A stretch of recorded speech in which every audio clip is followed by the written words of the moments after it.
All right, guys, I quickly want to go over the trades I just made and what we're looking at here on election day. First of all, if you're going to be trading and holding overnight the next couple of days, I would recommend some kind of hedge, and that's what the VIX is here. VIX is that volatility measure.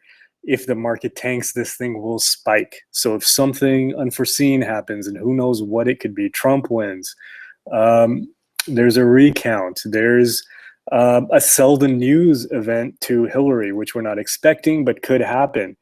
Any of these type of things could lead to a big uh, down move in the market. And if the market were to tank here, SPY were to start to get crushed here, VIX would spike big time, and we can make more off VIX than we could off just about any other trade.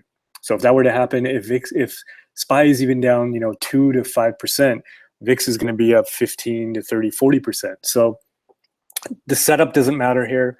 There really is no classic setup here. It's just a hedge, and if something bad happens, this thing is going to spike. So that's the idea behind VIX. And then we're already in that AMBA short here, which is doing poorly today, so it has not participated in the market. We like that. Still staying below the 9. Remember, our entry here was at 61.40. We're at 51.57. Now we've moved our stop to entry, so ideally here we either break even or we win on this trade. So that's the short position, and we've got the VIX hedge. Now I took PayPal here for a couple of reasons. One, financials and credit services have been showing relative strength, even though PayPal has not. And we could have gone with something like MasterCard, which has been, had that big pop yesterday, or Goldman Sachs, which also had that nice breakout yesterday.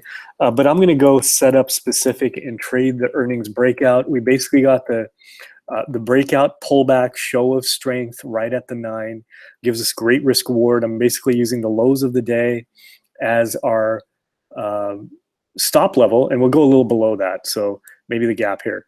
And then we've got the target up here around 44. So that's really good reward to risk. Tight stop.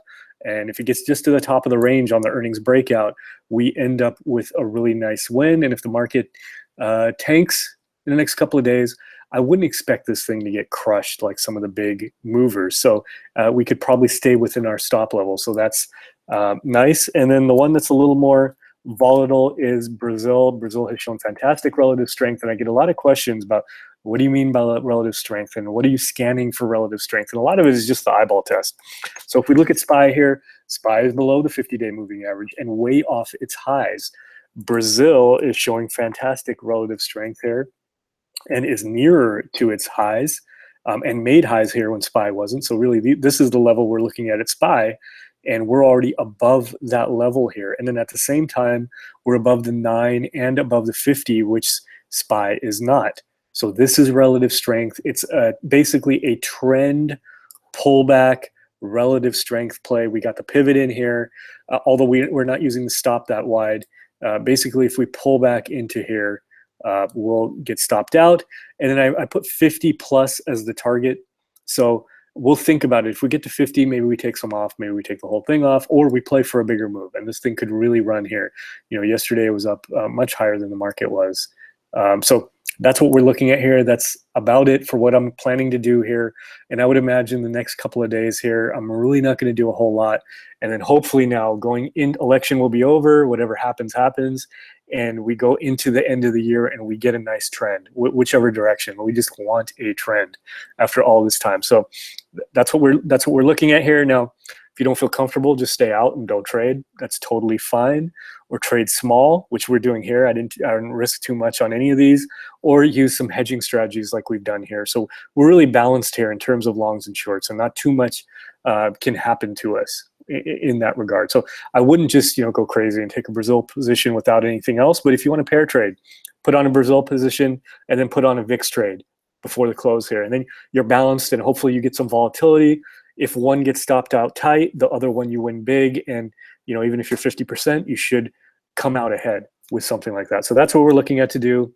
Otherwise, again, don't get too aggressive.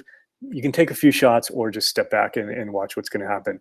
All right, guys, when I see you guys next time, we'll have most likely have a new president here. So I'll see you guys tomorrow morning.